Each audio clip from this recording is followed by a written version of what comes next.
بسم اللہ الرحمن الرحیم۔ السلام علیکم ناظرین، آقائے دو جہاں حضرت محمد مصطفیٰ صلی اللہ علیہ وآلہ وسلم نے اپنے ارشادات میں قسطنطنیہ کے فاتح اسلامی لشکر کے لیے جنت کی بشارت عظیم عطا فرمائی تھی۔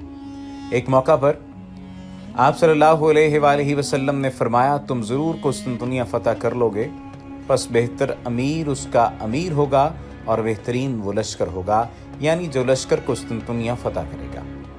یہ مسند امام احمد میں جلد نمبر 4 صفحہ نمبر 335 پر درج ہے۔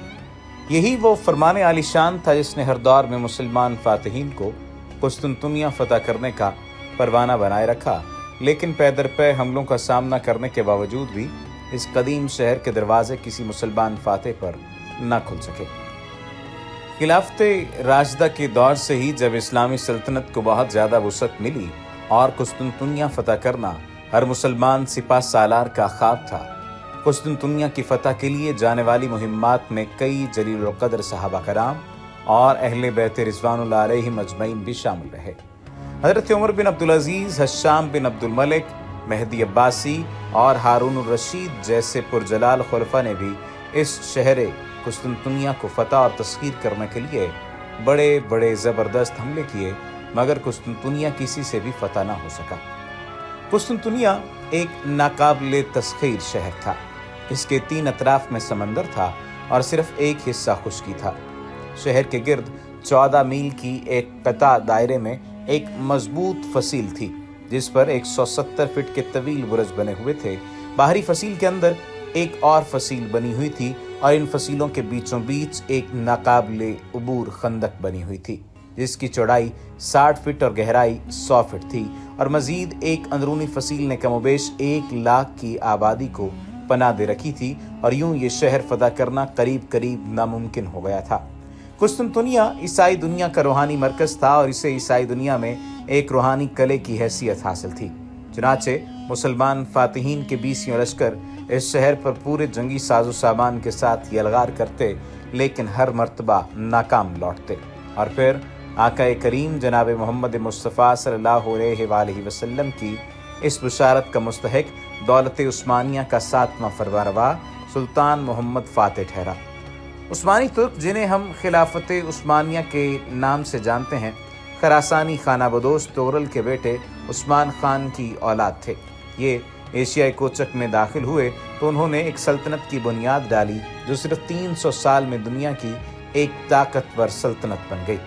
اس کے عروج کا دور مشرق میں سلطان سلیم اور مغرب میں سلیمان اعظم پر ختم ہوتا تھا، لیکن خلافت عثمانیہ کا مشہور فرمانروا سلطان محمد فاتح ہے، جس کے ہاتھوں سرکار دو عالم صلی اللہ علیہ وآلہ وسلم کی بشارت تکمیل کو پہنچی۔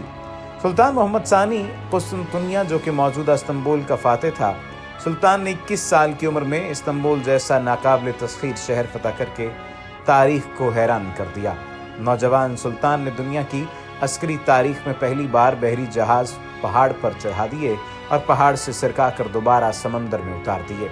یہ 1453 کے شروع میں استنبول پہنچا تو استنبول کے شہریوں نے حسب معمول گولڈن ہارن کے دہانے پر آہنی زنجیر چڑھا دی اور باسفورس میں مسالہ ڈال کر سمندر کو آگ لگا دی۔ سلطان کے ساتھ 80,000 کی فوج تھی۔ سلطان نے فوج کو حکم دیا، یہ استنبول کے ایشیائی ساحلوں پر اتریں، پہاڑوں پر چڑھیں، جنگل کاٹے، پہاڑوں کی ڈھلوانوں پر تختے لگائے، ان تختوں پر جانوروں کی چربی ملی، اور جب یہ کام مکمل ہو گیا تو واپس آ کر سلطان کو اطلاع دی۔ استنبول 7 پہاڑیوں پر پھیلا ہوا شہر ہے۔ یہ شہر 1453 تک صرف یورپی سائڈ کی پہاڑیوں تک محدود تھا، جبکہ ایشیائی پہاڑیوں نے اس وقت گہرے جنگلوں کا لباس پہن رکھا تھا۔ سلطان کے حکم پر جنگل کاٹا گیا، درختوں کے تنے کاٹ کر تختے بنائے گئے، یہ تختے پہاڑ کی چوٹی تک نصب کر دیے گئے۔ سلطان نے مشاہدہ کیا اور یہ تختے اب پہاڑ کی دوسری طرف گولڈن ہارن تک لگانے کا حکم دے دیا گیا۔ سلطان نے تختوں پر جانوروں کی چربی لگوائی اور اس کے بعد حکم دیا بحری جہازوں کو پہاڑ تک لایا جائے، پھر انہیں رسوں سے باندھ کر کھینچا جائے، پہاڑ کی چوٹی تک لایا جائے، اور بعد ازاں انہیں رسوں کے ساتھ باندھ کر پہاڑ کی دوسری سمت سمندر میں اتار دیا جائے، اور یہ کام صرف 1 رات میں مکمل ہونا چاہیے۔ سلطان کے اس عجیب و غریب حکم کی تعمیل بھی ہوئی۔ قسطنطنیہ کے شہری